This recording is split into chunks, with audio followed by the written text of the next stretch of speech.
Maka itanya duk lang kawan. Buta tengah pegah haba, buta tengah dengar haba. Yang penting habis. Orang yang paling rela, abah anak tengah pegah, gu dengar tak kau anak tengah dengar. Mau faham?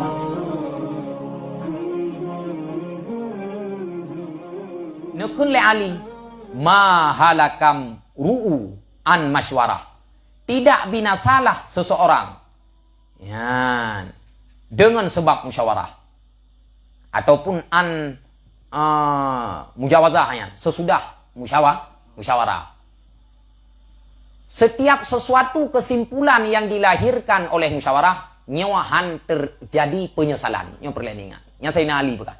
Setiap sesuatu kesimpulan yang dihasilkan oleh musyawarah, bak kesimpulannya kebanyakan hana terjadi penyesalan. Han silap.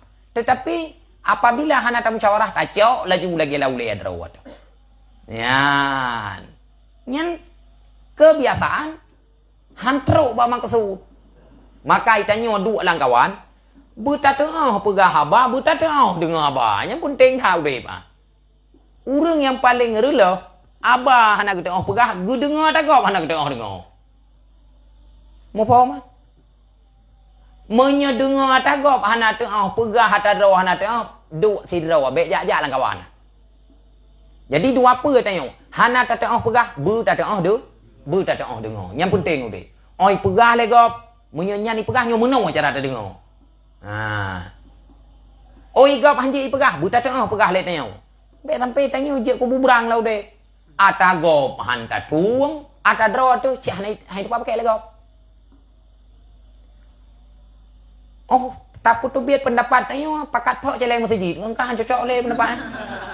Pok celeng masjid ubah mihrab melatah. Cocok pendapat-pendapat yang semacam mana.